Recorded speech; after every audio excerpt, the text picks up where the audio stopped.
Third question. Does the promise in Revelation 3:10 prove that the church is already raptured in Revelation chapter 4 through 19? So again, two issues in one question. Una, ito bang 3:17 pangako for a secret rapture?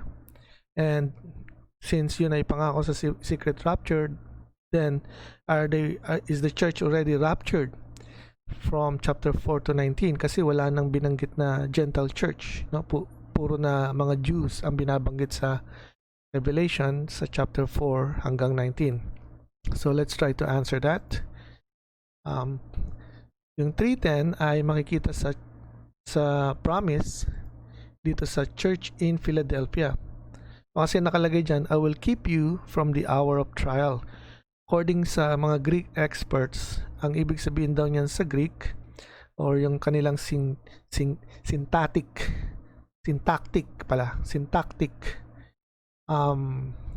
reasoning base sa grammar, base sa syntax, ay I will keep you away from the hour of trial. Hindi I will keep you true. Hindi siya I will preserve you through, I will preserve you away. So that suggests secret rapture. Yan ang po ang sabi ng mga Greek experts na naniniwala sa secret rapture. At yung kasi the hour of trial na yun ay because of the definite article, every Christian knows about it and it's going to happen.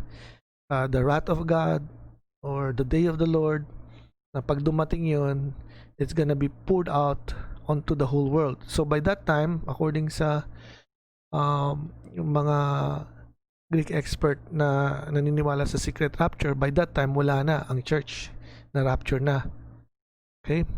Now if we go and look at the outline natin ng Book of Revelation dito sa chapter 6. No, sa chapter 6, nagpray ang souls under the altar. Ang tanong nila, how long, O Lord, before you judge and avenge our blood?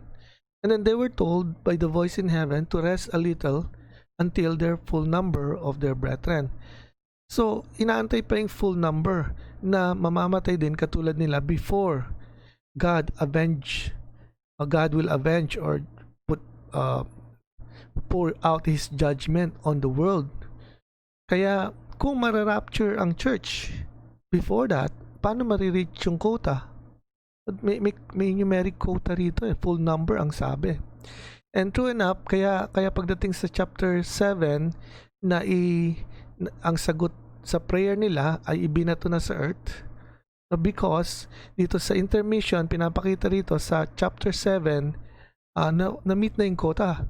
Ando na yung innumerable great multitude from every nation, from every tribe and every tongue.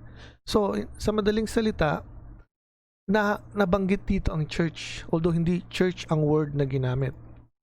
Now, ito nga yun, yung great multitude on white robes,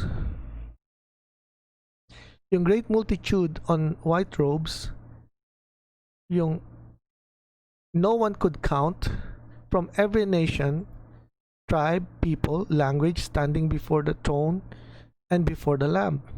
At nung tinanong, sino ba yung mga yon? Ang sabi, they are they who have come out of the great tribulation.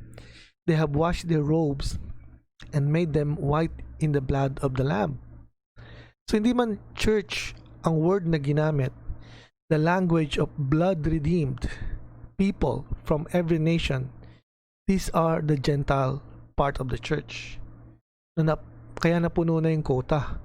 At finally, magaganap na ang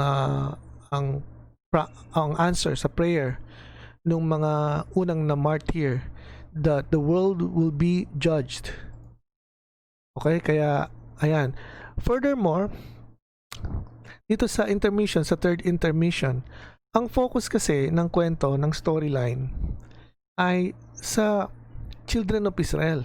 No? Yung woman dito ay actually the people, the old covenant people. No, and then dito sa vision na ito, hindi mahuli-huli ng dragon yung old covenant people. Kaya ang ginawa niya, ang pinursu niya yung remnant ng Old Covenant people. At ito nga yun, yung 144,000 in Zion. At although ang ibig sabihin naka-zoom in ang kwento ng Revelation sa children of Israel, but it doesn't mean the church is not there. Hindi lang naka-zoom or hindi lang naka-focus ang kwento dito sa great multitude, no? Pero andyan ang church. Alright, and then let's go fast forward tayo sa Revelation 12. Andito nga yung woman, nakatakas siya, no? So sa madaling salita, hindi rin siya nagdaan sa great hour kasi nakatakas sila. But hindi sila na rapture. No, they were able to flee into the wilderness for 1,260 days, which is 3.5 years, yung period ng Great Tribulation.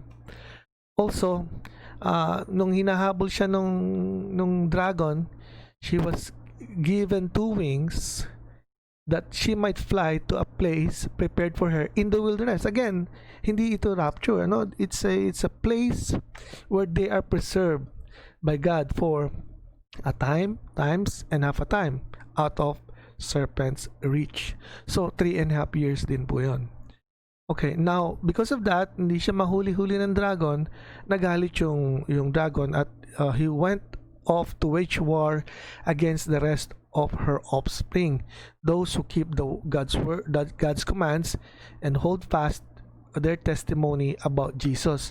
At dito na nga tinawag nung dragon yung beast out of the sea at yung beast out of the land or earth, yun yung kanyang seed, to fight against the seed of the woman, yung ibig sabihin yung the rest of her offspring, yung 144,000 children of Israel.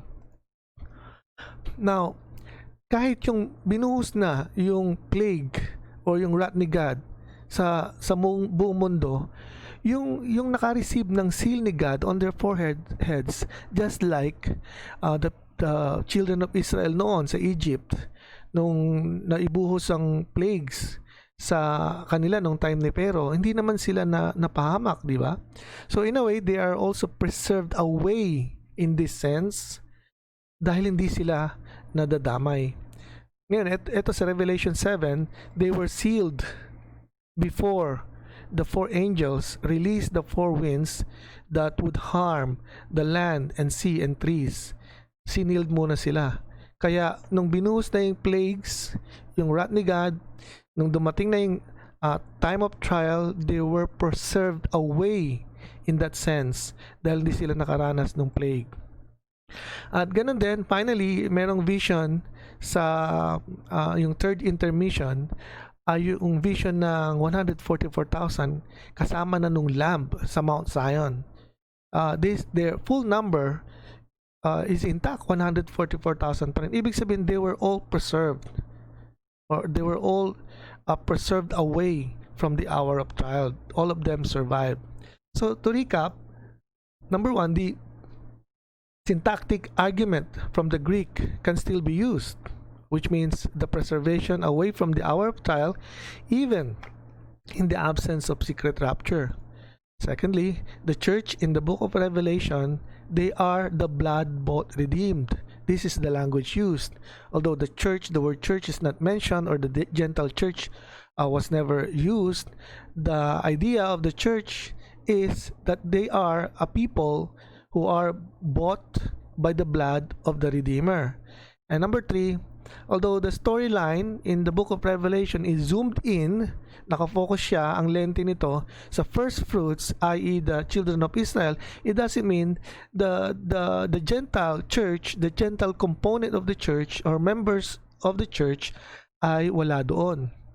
In fact, they came out of the Great Tribulation, an innumerable great multitude.